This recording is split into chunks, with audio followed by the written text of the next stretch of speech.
Starting lineup for South Africa, Game 2 in Wellington.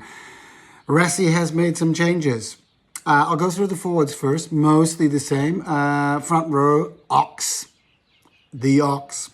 If you had a team of oxen, you'd take it. Well, I would, all day as front row. Malcolm Marx, Thomas the Tank. Yep, it's a hell of a front row right there. Second row, no Ibn Etzebeth. Luad de Jager, Ruan Notia. Apologies if my pronunciation is poor. I apologize right up front. No Ibn Etzebeth. Now, Rassie says this is planned. He always says this is planned. I don't trust anything that Rassie says except that he will do anything he can to get a win. But I gotta say, Eben didn't look like Eben during that first test.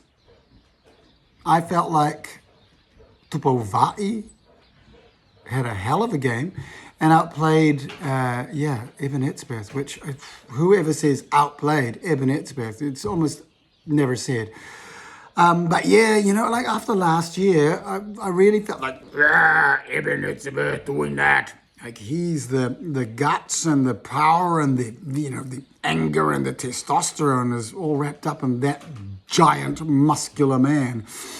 And he just didn't seem to have it. He lost that edge. I'm not sure exactly how that happened. Was he just outplayed? Did he have an off day? Combination of both? I'm not sure. But anyway, he's having a rest, perhaps a needed rest. Yeah. Okay, Sia Kolisi, Captain Fantastic, back at 6. Good for him. I think that's his best spot. PTSD, wow. Yeah, at 7, of course. And Jasper Wiese comes in. PTSD didn't have his best game, but he was still, he's just an incredible player.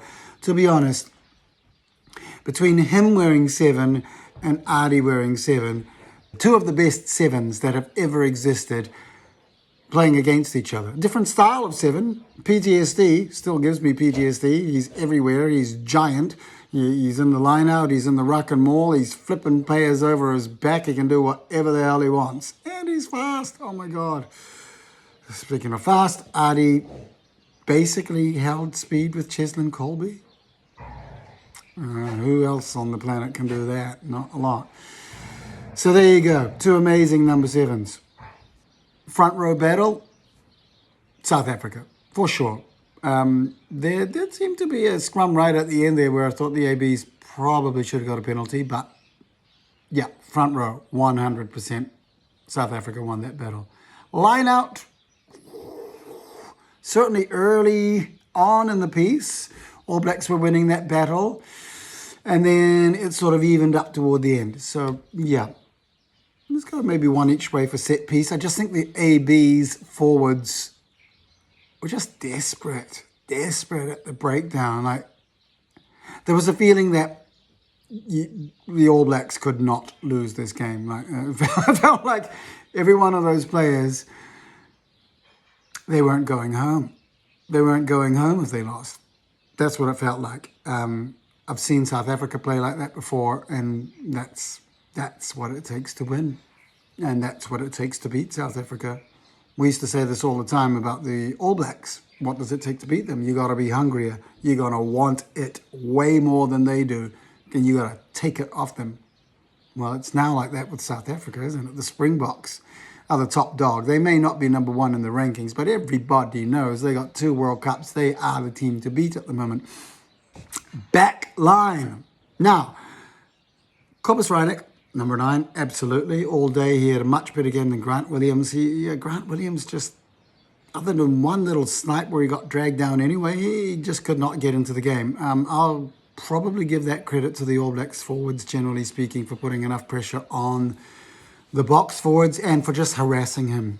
That's what you got to do if you want to stop a back line with this kind of firepower. You just kind of need to be in the face of the halfback all day long. Just make it a horrible day at the office for the halfback.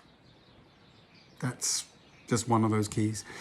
Well, Grant Williams did have a bad day at the office. Cobus, no such problem.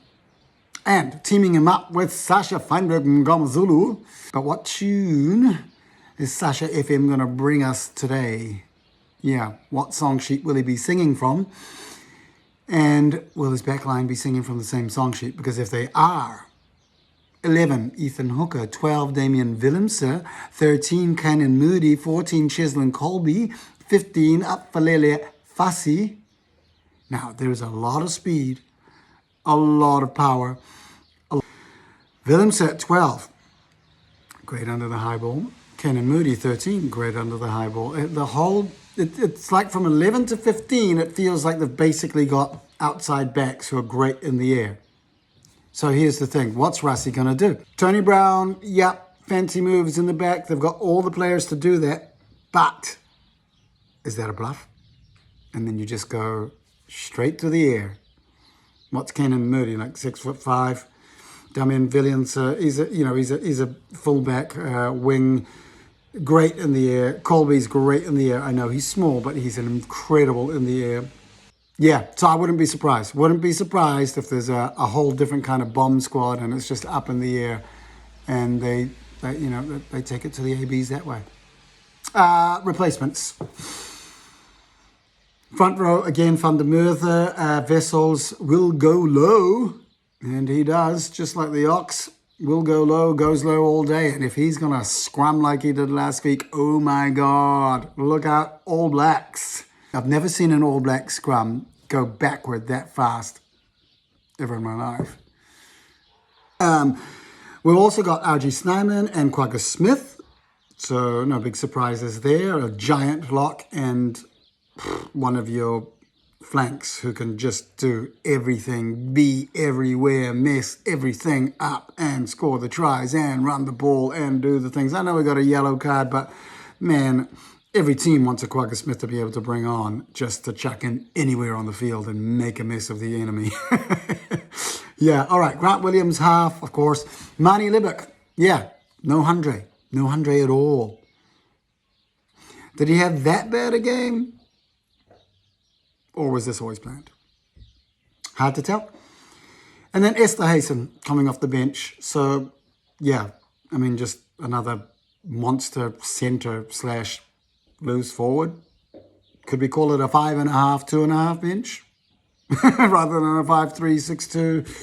Yeah, they're bringing some interesting things to the game, I'm telling you that. Well, let's see what Rassie and Sia have got in store for the All Blacks. I'll be doing a video on the All Blacks announcement when that comes out on Thursday. Let's go.